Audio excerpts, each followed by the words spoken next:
Right, good afternoon everybody. Hi and welcome to the SAP User Experience Strategy session. Before we actually get into discussing what the strategy is like, not now but also going into the future, I think it's important for you to understand what has happened, so to speak, in the past, so you know where we are right now, what's keeping us busy as a company, as a design department, as a technology department.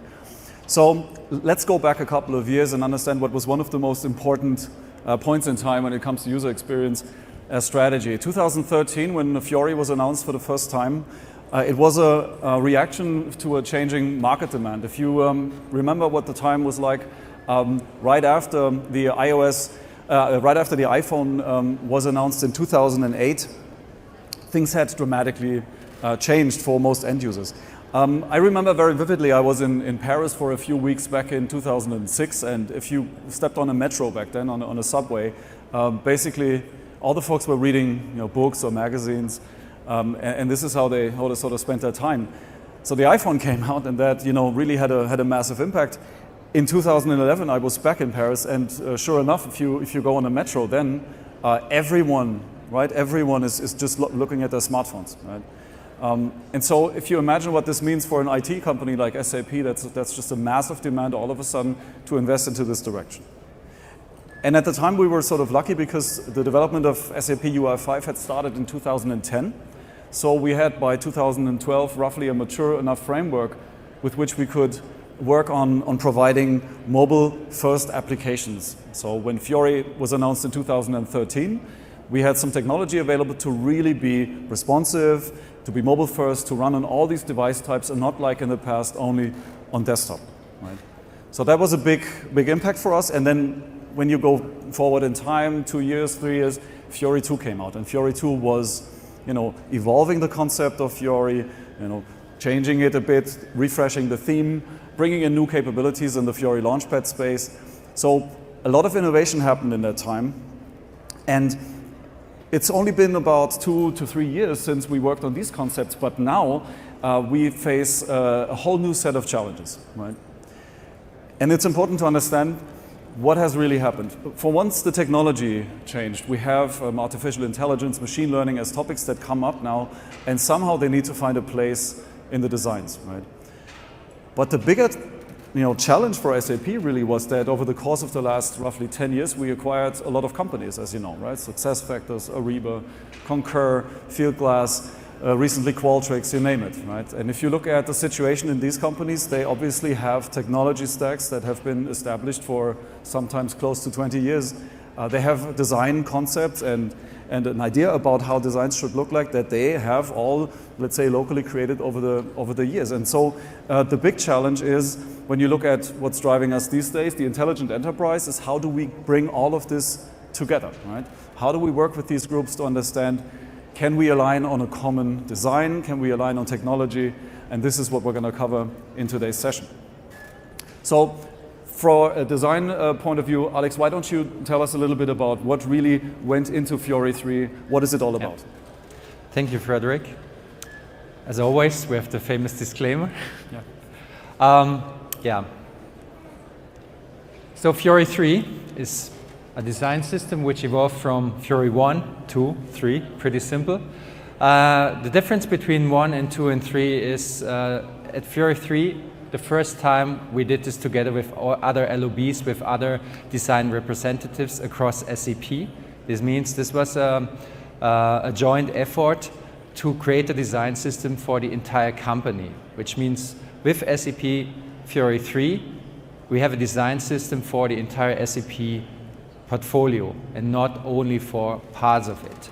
This means we strive for intelligent, consistent and integrated user experience for the intelligent suite, which is covering all those aspects which are necessary if we bring products together. And this is the reason why we adjusted Fiori. I give you some examples. So of course, we're still user-centric, role-based. We are personalizing the things, and of course we want to strive for simplified user experience and not like in the past that you need massive training before you do anything in the system. And a very important aspect is the look, which means we adjusted the theme, for example. We have a new theme called Quartz Light. And here the idea was to do it in a way that the content is in the foreground, that we are removing the heavy colors like this bluish stuff we had in the past, and that we are doing this in a way that the content is really supported, and that we are really going in the direction of a modern, light user interface. Another aspect is, of course, the feel, which is the interaction. And we worked closely with technology together to have an interaction model which is more handy to the business users, especially in the initial load. You will recognize that in Fiori 3 the things are coming up much faster and much more handy. Then, of course, very important, controls and floor plans. In the controls and floor plans, two prominent examples. One is the shell header bar. We looked into all shell header bars of all products, and Jürgen yesterday showed this already on his keynote, and we agreed to have one common approach for the shell header bar. This means we have one shell header bar for all products, regardless which technology, which is streamlined, simplified, and keeping the user away from all this complexity if you want to squeeze in all the functionalities in the wrong place. Another component what we want to add in the future is the SAP cards. This is a reusable asset which you can easily integrate into any floor plan in the future, and which is an omni-channel approach to have this on any floor plan and on a device. And then, of course, common functions. We always discuss, and if we are bringing the things together, what needs to be in common. Search is very prominent, central task or inbox management, and notification. This means at the end we created a design system covering all these aspects to move the design system into the new world of the intelligent suite, and with that we are completely prepared to this, and this design system is evolving. We started on mobile first, we added desktop, and we even now move this to a mobile native. So this is the design system of the future, and it will continue. This means with Fiori 3 we are evolving, and step by step we are having more and more assets available. So Frederic, tell us a little bit more about the principles behind Fiori 3. Thank you. So from a technology point of view, when you look at Fiori 3, what was important to us is that we wanted to make Fiori 3 available in a consistent way, not just for products that right now already have Fiori 2, but also for all the others, right? We do this in an evolutionary way. That means if you look at the theme, and Alex mentioned it, Quartz Light is the new theme name. It's based largely on some of the concepts of the previous Belize theme, and we upgraded it in a way so that the application code does not need to be touched, to have Fiori 3 available in your system, right? That makes it easily available to you. It creates a compatibility for systems which you already are running today, and we'll see how to get this in a minute. So we do this evolutionary step. We provide all of the current systems already with Fiori 3 designs, and one of the bigger challenges, and I mentioned this initially, is how do we get all of the others onboarded? If you imagine the situation I described a minute ago, you have all of these acquired companies joining the SAP product family. The key question was, how do we get them to onboard into this design from a technology point of view? And that's not very simple to do, because you have to imagine that the different stacks, they're not running SAP UI5 in all places, obviously, right? So these different stacks have grown over many years. And we're looking into how can we share certain common assets with all of these folks so that they can be closer to the Fiori 3 designs in a shorter amount of time. Yeah? It says modular on this slide, so we try to look into reusable aspects of the technology that drives Fiori 3 to share this with everybody else. So it will be a step-by-step approach for everyone to onboard into these concepts, but the design is built in a way that eventually everybody will get to a point where the designs will be as consistent as we've outlined this on the slides above. So Alex, let's have a look again at an example really of a screen and tell us what's new. Yeah. So I guess the most prominent example is the Fiori Launchpad. And here you see the perfect example how we're doing this with Fiori 3. So on the top you have the shell header bar. So we moved away from this viewport approach which we introduced in Fiori 2, because we see this as a thing which we need to simplify in order to make this available for all the SAP products. We arrange the things to common patterns, which are also used in other web applications, like the home button, like let's say the bar where you, or the area where you can search, where you can have your personalization. And very prominent here is, of course, that we are doing this from a design perspective in a way that any technology can adopt this. Another thing you see here is, of course, all these cards. So we have different type of cards which are different floor plans. They are isolated in a way that you can even bring that into other floor plans, and that's a very powerful tool from a design and of course from a business perspective. Very important to understand, we are not moving away from tiles. So tiles are still supported, so we will combine the things which are available. We are adding now the cards into the system. And if you are now having a look into the current shipment, you see that it's not already available, because we want to do this step by step. Very important, it should be evolution and not always a revolution which you cannot catch up. And another aspect is here, of course, an aspect like we call it the space concept. So we want to have different spaces on the FLP so that you can arrange the cards, the tile, the FLP content in a way which is more fitting to the end user needs. That's roughly from a whole, let's say, FLP perspective, from a design perspective. What about technology behind, Frederic? Exactly. So for the technology that's driving a lot of this, there are certain aspects of it that are really interesting to look at. Alex already mentioned the cards. And if you remember yesterday, the keynote from Jürgen, you saw this basically in almost all of the demos, that we now have these elements in the screens.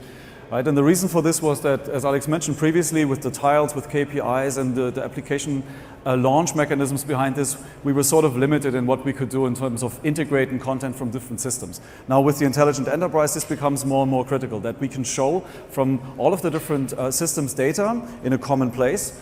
Right? And so the FLP will learn how to do this over time, and cards are the mechanism for this. The cards themselves are pretty interesting, because what we did here is not something that we on ourselves just invented like this, but it's a trend, a standard that also other companies are working on. Microsoft, for example, is working on a standard to describe what a card shows as data, or what the data endpoint is that a card should read, how the data should be presented, and we're following suit. So we're doing something very similar to this standard, and it gives us some flexibility in the future. We can take this descriptive asset that, as I said, connects to an API. It describes how the data should be represented. And we can, for one, use it in this environment of choice, the Fiori Launchpad, for example. We render it with SAP UI5 technology. But in principle, you can also take this and make it available somewhere else, in mobile, for example, right? You could have a native rendering of the same technical artifact to have this sort of multi-channel approach happening as well, right? The theme I already mentioned, and that's again something that I want to stress. The theme, as it's based to large degrees on the Fiori 2 theme from a technical point of view, upgrading to Fiori 3 will be fairly simple for you. No change needed in the applications to reach this sort of design in your Fiori Launchpad.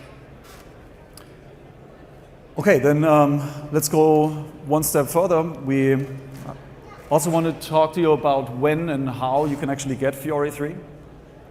So Fiori 3 is available right now for all of you. If you are on CloudStack's S4HANA Cloud 1908 already comes with Fiori 3. For on-premise customers, we have this available with S4HANA 1909. And all others, there's a technical component called Fiori Front-End Server. Version 6.0 brings you all of the nice benefits of Fiori 3. Upgrading, as we said, is backwards compatible, so you can go ahead and do this yourself right now. Fiori 3 is available. So going back to, let's say, the beginning of the talk, I try to make a point that when industry trends change and when just the expectation of customers towards software changes, we have to react, and we've shown that we've done this over the last almost 10 years now. So Alex, what's happening next? So what's coming in Fiori in the future? What are we working on? Yeah. So, of course, regardless what we do in the future, SAP Fiori is for you and will be for you. We are not moving away from the user-centric paradigm. not moving away from role-based. We want to strengthen the role-based approach, not only from a technical role or business role perspective. We need to understand much more in which environment a user is, which need a user has, and of course this is evolving since the technology is evolving. And of course we started with a mobile first approach, we added desktop, we are now having the ideas of adding more and more, and one example we already launched is conversational UI with the Copilot. Last year we showed Inscribe with sketching capabilities, and of course AR, VR is becoming big, and if you saw some demos from the past, we are already looking into eye tracking, we are checking brain interfaces, and all has the same goal, the goal to understand much more how we can support the end users in different environments, in different circumstances.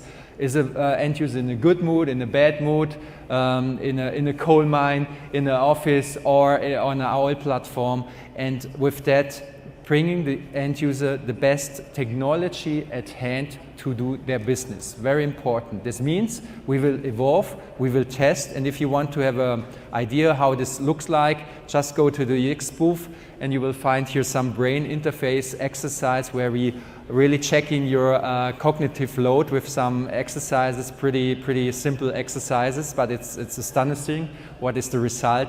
So this means we are evolving. Very important, we are safeguarding in your investments, regardless what we are doing, because it's an evolutionary step. And with that, this is the beginning of Fiori 3, and we will continue, and we will add. So we talked a lot within the last couple of minutes. Frederic, what are your key takeaways from that? All right. So something for you to take away from today's session is Fiori is and will be here for the future, right? It will remain user-centric, as Alex just outlined. Consistency is what's keeping us busy these days, right? The intelligent enterprise with the demand for a consistent user experience across all of the different products is what's key behind Fiori 3. It's available now, you can have it as of today, and as Alex said, it's evolving further, so this is not the end, this will continue into the future, and I hope you're as excited about the future of Fiori as we are. And so with this, we can say thank you very much for your attention, have a great rest of the TechEd, and enjoy. Thank you very much. Bye.